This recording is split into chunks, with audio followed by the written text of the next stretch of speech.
students, how are you? My name is Amir and I'm your English trainer, and today in this class I'm going to teach you how to use keep. In English बोलते समय आज की class में हम सीखेंगे कि keep का इस्तेमाल कैसे किया जाता है।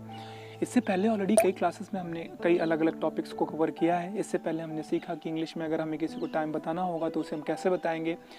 इसके साथ साथ हमने ये भी सीखा अगर हमें इंग्लिश में बोलना है अपने गांव के बारे में, अपने शहर के बारे में, अपने देश के बारे में, उसे हम इंग्लिश में। तो आज की क्लास ज़्यादा बड़ी नहीं होगी, लेकिन आज की क्लास काफ़ी ज़्यादा इंपॉर्टेंट होने वाली है, क्योंकि इस क्लास में हम कुछ ऐसे छोटे छोटे सेंटेंसेस सीखेंगे जिनका डेली लाइफ में बहुत ज़्यादा इस्तेमाल होने वाला है। क्लास स्टार्ट करने से पहले यहाँ पर कुछ वर्ड्स लिखे गए हैं, इनको आपको समझना जरूरी है। यहाँ पे पहला वर्ड लिखा हुआ है चलना। अगर हमें चलना की इंग्लिश क्या है तो हम लोग उससे बोलते हैं वॉक। लेकिन अगर हमसे कोई कहता है चलते रहिए, इसकी इंग्लिश बताइए, तो हम उसको बताने में थोड़ा सोचते हैं और हम बता नहीं पाते। ऐसे अगला वर्ड यहाँ पे लिखा हुआ गाना। गाना की इंग्लिश होती है सिंग, लेकिन गाते रहिए के लिए कोई इंग्लिश वर्ड डायरेक्टली नहीं बनाया गया है। ऐसे ही लिखना होता है इंग्लिश मीन्स राइट। लेकिन अगर हमसे कोई कहता है कि लिखते रहिए की इंग्लिश बताइए, तो डायरेक्टली कोई इंग्लिश का वर्ड नहीं है जो कि ये डिफाइन करे कि लिखते रहिए को इंग्लिश में हम क्या बोलेंगे। तो फिर सेंटेंसेस को हम इंग्लिश में कैसे ट्रांसलेट करेंगे, ये क्वेश्चन है कि ऐसे सेंटेंसेस को फिर हम बनाते कैसे हैं। तो सबसे पहले यहाँ पे कीप की आईडी लिखी हुई है। यहाँ पे लिखा हुआ है जब भी हम अपने वाक्यों के माध्यम से किसी भी कार्य की कंटिन्यू करते रहने के लिए बोलते हैं, यानी कोई भी काम हो रहा है उसको हम कंटिन्यू आगे बढ़ाने के लिए बोलते हैं, ऐसे वाक्यों को बनाने के लिए हम लोग कीप का यूज़ करते हैं। इसका रूल क्या होगा, सबसे पहले हमें कीप का यूज़ करना होगा। जो भी मेन वर्ब आएगी वो आईएनजी फॉर्मेट में आएगी एंड देन ऑब्जेक्ट और फिर बचा हुआ पोर्शन आपका आ जाएगा। जैसे यहाँ पे पहला वर्ड लिखा हुआ है गाना। गाना होता है सिंग मीन्स, लेकिन अगर हमें किसी से बोलना है गाते रहो तो हमें सिंग में अब यूज़ कर देना है कीप का। हम कीप पहले स्टार्ट ऐड करेंगे, इसके बाद सिंग ना लिख करके अब हम उसमें सिंगिंग करेंगे, क्योंकि कीप के साथ जो भी मेन वर्ब आती है वो एनजी फॉर्मेट में आती है। ऐसे ही यहाँ पे वर्ड लिखा हुआ है लिखना होता है राइट मीन्स। अगर हमें किसी से बोलना है कि लिखते रहो, इसे हम कैसे बनाएंगे, तो हम इसे बनाएंगे कीप राइटिंग। तो हम करेंगे क्या, राइट में ही कीप का यूज़ कर देंगे और राइट आ जाएगी आईएनजी फॉर्मेट में। अब यहाँ पर कुछ वर्ड्स लिखे गए हैं, आप कह सकते हैं कुछ सेंटेंसेस भी लिखे गए हैं। यहाँ पहला सेंटेंस लिखा हुआ है बैठो। अगर हमें किसी से इंग्लिश में बोलना है बैठो तो हम उसे बोलेंगे सिट, ठीक है। अगर हम उसे बोलना चाहते हैं कि बैठे रहो, ऐसे ही बैठे रहो, तो उसे हम इंग्लिश में क्या बोलेंगे, तो हम वहाँ पर कीप का यूज़ करेंगे, फिर सिट की जगह पे आ जाएगा कीप सिटिंग।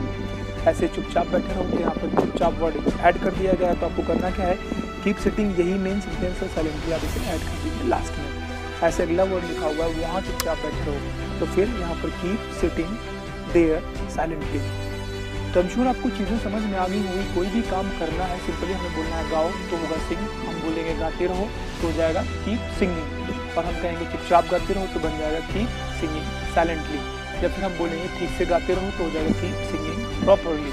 यानी करना क्या है, हमें कीप का यूज़ कर देना है, बाकी जो भी मेन वर्ब आएगी वो आईएनजी फॉर्मेट में आ जाएगी।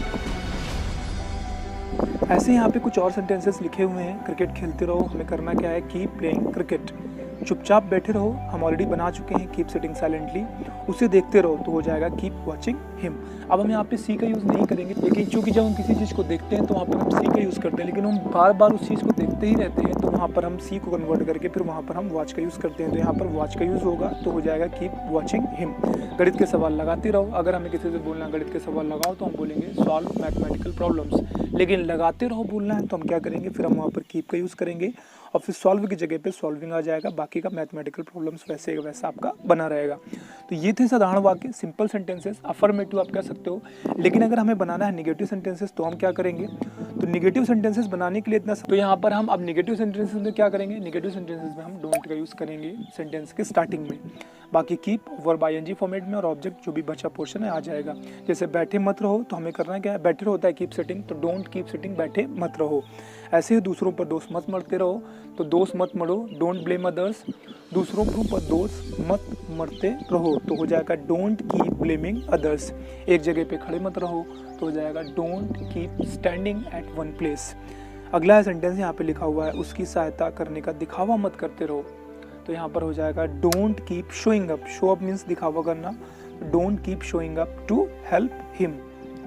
उसकी सहायता करने का दिखावा मत करते रहो। तो ये थे negative sentences. I am sure concept आपका क्लियर हो गया होगा। किसी से भी आपको बोलना है सुनो तो आप बोलेंगे लिसन, आप बोलेंगे मुझे सुनो तो आप बोलेंगे लिसन टू मी। लेकिन अगर आप बोलेंगे मुझे सुनते रहो तो आपको वहाँ पर कीप का यूज़ करना पड़ेगा, फिर सेंटेंस बन जाएगा कीप लिसनिंग टू मी। ऐसे ही अगर आपको किसी से बोलना है कि चलो तो होगा मूव, और आपको बोलना है चलते रहो तो हो जाएगा कीप मूविंग। और अगर हम उससे बोलेंगे ठीक से चलते रहो तो हम उसे बोलेंगे कीप मूविंग प्रॉपरली। तो आज की क्लास फ़िलहाल ज़्यादा बड़ी नहीं थी, मैंने आपको बताया था, लेकिन क्लास है बहुत इंपॉर्टेंट। डेली बेसिस पे ऐसे ढेरों सेंटेंसेस बोले जाते हैं जिन पे हमें कीप का यूज़ करना होता है। अब आपको करना क्या है, आपको थोड़ी सी प्रैक्टिस कर लेनी है। तो अपने नोटबुक लीजिए, ऐसे कुछ सेंटेंसेस अपने मन से बना डालिए। अपने मन से बनाएंगे आपको ईजी रहेगा, क्योंकि इंग्लिश बोलते समय आपको अपने मन से ही सेंटेंसेस को कंपोज करना पड़ेगा। आज की क्लास में फ़िलहाल इतना ही। कोई फीडबैक है इस क्लास के बारे में, उसे कमेंट सेक्शन में लिख दीजिए। अगर आपको वीडियो पसंद आए इसे लाइक करिए। बहुत जल्द हम फिर से मिलेंगे इंग्लिश के ऐसे ही एक नए टॉपिक के साथ एक नई क्लास में। तब तक अपना खूब सारा ख्याल रखिए, इंग्लिश बोलने की प्रैक्टिस करते रहिए। So just take care of yourself. Bye bye.